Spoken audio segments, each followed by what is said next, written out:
Hello वेंजू lovers, welcome back to my channel. He is under age का part 3 शुरू करते हैं।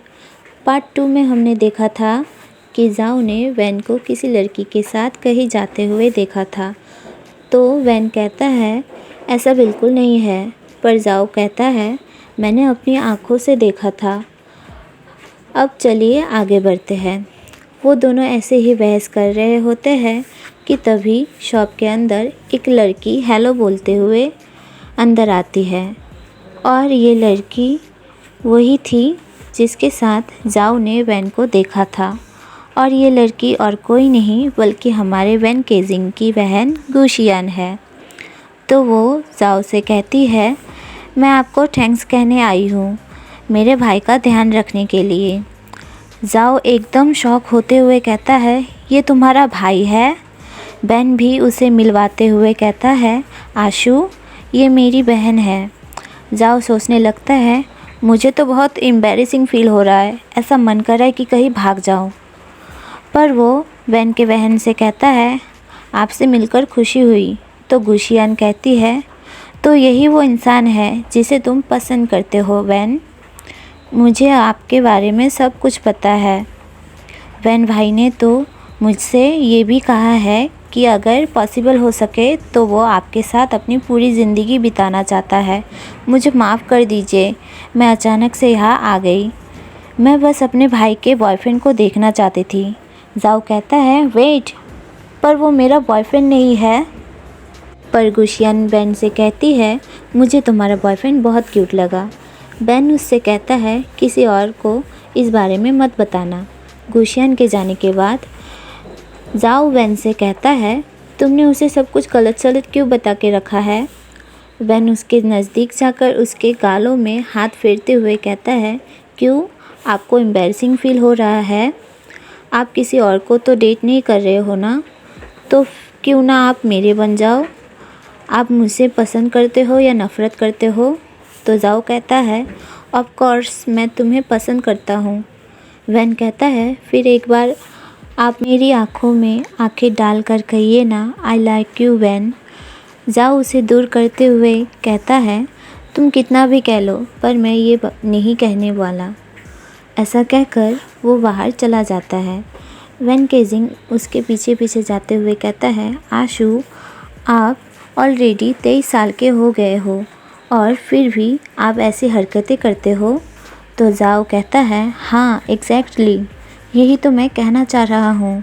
मैं 23 साल का हूँ और तुम हाई स्कूल स्टूडेंट हो, हमारे बीच रिलेशनशिप कैसे पॉसिबल है।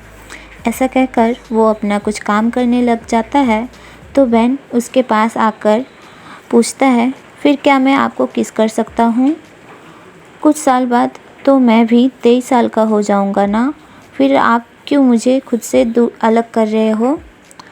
क्या मैं आपके रूम में रह सकता हूँ? जाओ कहता है बिल्कुल नहीं। वैन फिर कहता है तो फिर क्या आप मुझे अपनी बॉडी को मसाज करने दोगे? जाओ कहता है मैं कह चुका हूँ ना, चाहे तुम कुछ भी कह लो, पर मैं एक बार मना कर चुका हूँ। अचानक वैन उसे चिक्स पर किस कर लेता है। वो उसे और भी किस करने वाला होता है पर जाओ उसे अलग कर देता है। जाओ उससे कहता है अपनी स्टडीज़ पर ध्यान दो, एक अच्छे स्टूडेंट बनो। बेन मुस्कुराते हुए कहता है ऑल राइट आशु, मैं अपनी स्टडीज़ पर अच्छे से ध्यान दूंगा। मुझे पता है मेरे नज़दीक जाने से आपका दिल बहुत ज़ोर ज़ोर से धड़क रहा है, प्लीज़ इसका ख्याल रखिएगा। जाओ कहता है थैंक्स, अब तुम यहाँ से जा सकते हो। तो वैन मुस्कुराते हुए वहाँ से चला जाता है। अब रात के वक्त जाओ बैठा सोच रहा था आजकल इस वैन ने मुझे अपने कंट्रोल में ही कर लिया है। तभी उसे उसके दोस्त का कॉल आता है। उसका दोस्त कहता है तुम्हें याद है ना, मैंने तुम्हें स्कूल रीयूनियन के बारे में बताया था। तुम हमेशा आने से मना कर देते हो, पर इस बार तुम्हें आना ही होगा। हमारे सर जिन भी वहाँ आने वाले हैं। जिन सर का नाम सुनकर जाओ को पास्ट के कुछ सीन याद आते हैं, जिनमें एक टीचर थे और जाओ उन्हें पसंद करता था और वो दोनों एक दूसरे को किस भी कर रहे थे। जाओ इसी बारे में सोचने लगता है। फिर हम उसके पास्ट को देखते हैं जहाँ पर वो अपने स्कूल में होता है और वो अपने टीचर जिनको बहुत पसंद करता था। ग्रेजुएशन के आखिरी दिन वो उससे अपना प्यार इजहार करना चाहता था पर वो ऐसा नहीं कर पाया था। अब हम प्रेजेंट में देखते हैं कि अगले दिन स्कूल में एक लड़की वैन को उसके साथ डेट पर चलने के लिए कहती है पर वैन उसे कह देता है मुझे माफ़ कर दो पर मैं किसी और को पसंद करता हूँ। तो कुछ लड़कियाँ छुप छुप कर ये सब देख रही थी। वो आपस में बातें करते हुए कहती है वैन ने इस साल 5वीं लड़की को रिजेक्ट किया है। आखिरकार वो कौन सी लड़की होगी जिसे वैन इतना ज़्यादा पसंद करता है। अब हम जाओ को देखते हैं जो अपने शॉप पर बैठा अपने उसी मैसेज को फिर से रीड कर रहा था जिसमें उसके दोस्त ने लिखा था कि तुम्हें रीयूनियन पार्टी में आना ही होगा। वो खुद से ही बातें करते हुए कहता है मैं इस पार्टी में सच में नहीं जाना चाहता। तभी वैन अचानक वहाँ पहुँच जाता है और ये बात सुनते हुए कहता है तुम कहाँ नहीं जाना चाहते। जाओ शॉक होते हुए कहता है तुम अचानक से कैसे आ जाते हो। वैन उसके पास बैठते हुए फिर पूछता है आप कहाँ नहीं जाना चाहते। जाओ कहता है मैं उसी रीयूनियन पार्टी की बात कर रहा हूँ। वैन कहता है अगर आप नहीं जाना चाहते तो मत जाइए, सिंपली मना कर दीजिए। जाओ कहता है ये इतना भी आसान नहीं है। तभी वैन उसे एक कपड़ा दिखाते हुए कहता है मुझे आपके शॉप में ये पड़ा हुआ मिला, ये किसका है कपड़ा। जाओ कहता है ये वॉशिंग मशीन में धोते वक्त रह गया होगा, ये तो ग्रैनी मी का कपड़ा है। इस तरह वो दोनों ग्रैनी मी के घर उस कपड़े को देने के लिए जाने लगते हैं। जाओ वैन से कहता है मैं इस कपड़े को रिटर्न करने जा रहा हूँ, तुम्हें मेरे साथ आने की क्या ज़रूरत है। तो वैन कहता है मुझे आपकी परवाह है, आपको पता है आप कितने क्यूट हो। अगर आपको किसी खतरे में पड़ गए तो। जाओ उससे कहता है तुम मुझे क्यूट कह रहे हो, मैं ऑलमोस्ट 23 साल का हो चुका हूँ। वैन कहता है हाँ तभी तो मुझे आपकी और भी ज़्यादा परवाह है। जाओ कहता है तुम मेरी इंसल्ट कर रहे हो या तारीफ़ कर रहे हो। वो दोनों एक शॉप पर पहुंच जाते हैं जहां पर प्रिंस पहले से मौजूद था। ग्रैनी मी प्रिंस की ही ग्रैनी थी। जाओ उससे कहता है प्रिंस तुम्हारी ग्रैनी कहाँ है। तो प्रिंस कहता है वो मेरे डैड के साथ ज़रा बाहर गई है। तभी वो वैन को देखते हुए कहता है तुम यहाँ क्या कर रहे हो। जाओ कहता है तुम दोनों एक दूसरे को जानते हो। तो प्रिंस कहता है हाँ हम क्लासमेट्स हैं। जाओ उसे वो कपड़ा देते हुए कहता है ये तुम्हारी ग्रैनी का स्कार्फ मेरी शॉप पर रह गया था, मैं इसे लौटाने के लिए आया हूँ। अब प्रिंस पूछता है तुमने उस दिन हमारे शॉप से कुछ सी फूड्स भी खरीदी थी ना। जाओ कहता है हाँ उनका टेस्ट बहुत अच्छा था, मैं और वैन हम दोनों ने साथ मिलकर खाया था। तुम चाहो तो अगली बार तुम हमें भी ज्वाइन कर सकते हो। अब वैन जाओ को वहाँ से खींच कर ले जाने लगता है। तभी प्रिंस को पता चल जाता है और वो वैन से कहता है इसका मतलब जाओ ही वो लड़का है जिसे तुम उस दिन मैसेज में बातें कर रहे थे। वैन उससे कहता है अपना मुंह बंद करो। तभी प्रिंस पूछता है जाओ क्या आप इस लड़के को डेट कर रहे हो। वैन उससे कह देता है अभी हम डेटिंग नहीं कर रहे हैं पर फ्यूचर में हम साथ होंगे। जाओ वैन को पीछे खींचते हुए कहता है ये तुम क्या बोल रहे हो। वैन अभी के अभी मेरे साथ घर वापस चलो। प्रिंस कहता है वैन से लगता है ये तुम्हारा वन साइडेड लव है। अब वो दोनों एक शॉप पर आ जाते हैं, अपने लिए कुछ स्नैक्स खरीदते हैं और समुद्र के किनारे पर आ जाते हैं।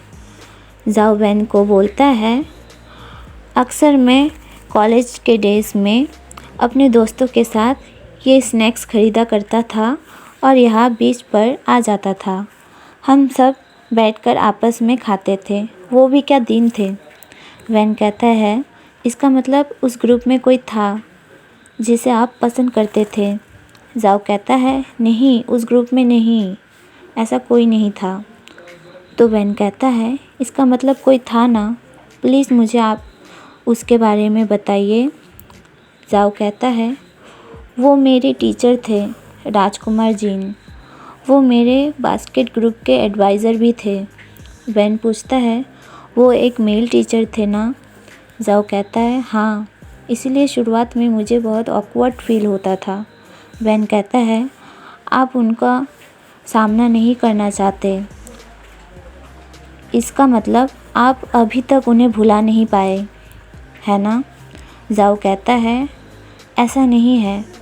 जब मैं हाई स्कूल में था तब मैं उनकी तरफ बहुत ही अट्रैक्टिव था, पर अब जब मैं उन टाइम के बारे में सोचता हूँ तो मुझे ऐसा लगता है कि क्या वो प्यार था भी या नहीं। तुम्हारे साथ भी शायद कुछ ऐसा ही हो रहा है। वैन, तुम अपने से बड़े इंसान, मेरे जैसे इंसान की तरफ अट्रैक्टेड हो। टीनेज लाइफ में अक्सर ऐसा ही होता है। तुम्हारी जो भी अभी फीलिंग्स है शायद वो टाइम के साथ चली जाएंगी और तुम्हें खुद भी रियलाइज़ होगा कि वो जो तुम मेरे लिए फील करते हो वो शायद प्यार नहीं है। तभी वैन उसका हाथ पकड़ते हुए कहता है, आप कैसे समझ सकते हैं कि मैं आपके लिए क्या फ़ील करता हूँ और क्या नहीं। ये फीलिंग्स तो वो है जो मेरे साथ आखिरी 5 सालों से है।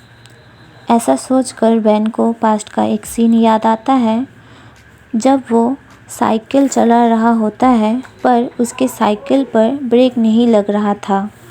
वो गुस्से में खड़ा हो जाता है और जाओ से कहता है, मेरी फीलिंग्स कोई मजाक नहीं है और ना ही ये समय के साथ कम होगी।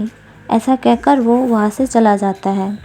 जाओ सोचने लगता है 5 साल से उसका कहने का क्या मतलब था। अब अगले दिन कॉलेज में प्रिंस फिर से वैन के पीछे आ जाता है। प्रिंस उससे कहता है, क्या हमेशा से ऐसे ही थे तुम? वैन उससे पूछता है, तुम आशु को कैसे जानते हो?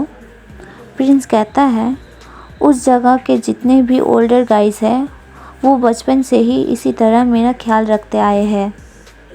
जाओ जीसू तो कभी कभी मुझे अपने साथ बाथ हाउस भी ले जाया करते थे। वैन शॉक्ड होते हुए कहता है, सच में तुम उनके साथ बाथ हाउस भी जा चुके हो? ऐसा कहकर वो खुद को जाओ के साथ बाथ हाउस में इमेजिन करने लगता है जहाँ पर वो दोनों साथ में नहा रहे होते हैं। ऐसा सोचकर वो पागलों की तरह मुस्कुराने लगता है। तभी प्रिंस उसे कहता है, तुम्हें क्या हुआ? होश में आओ। प्रिंस कहता है, तुम्हें उन्हें थोड़ा समय देना चाहिए। तुम खुद ही सोचो, वो 23 साल के हैं। वो हाई स्कूल के एक लड़के के साथ लव स्टोरी कैसे शुरू कर सकते हैं? फिर वो वैन के कान में कहता है, वैसे अगर तुम चाहो तो मेरे साथ हो सकते हो। और यहीं पर ये पार्ट ख़त्म होता है। मैं आप लोगों को एक बात कहना चाहती हूँ कि मैं इसका नेक्स्ट पार्ट कुछ दिनों के बाद शेयर करूँगी क्योंकि मेरे अभी कॉलेज स्टार्ट हुए हैं और मुझे मेरा पहला असाइनमेंट मिला है जिसे मुझे कुछ दिनों में पूरा करके देना होगा, वरना मुझे 100 मार्क्स नहीं मिलेंगे। इसलिए आप सब प्लीज़ मुझे माफ़ कर देना। अगर आपको वीडियो पसंद आई हो तो प्लीज़ लाइक, शेयर, कमेंट कर दीजिएगा और चैनल को सब्सक्राइब करना मत भूलिएगा। हम मिलते हैं इसके नेक्स्ट पार्ट में। Okay, tata, bye bye.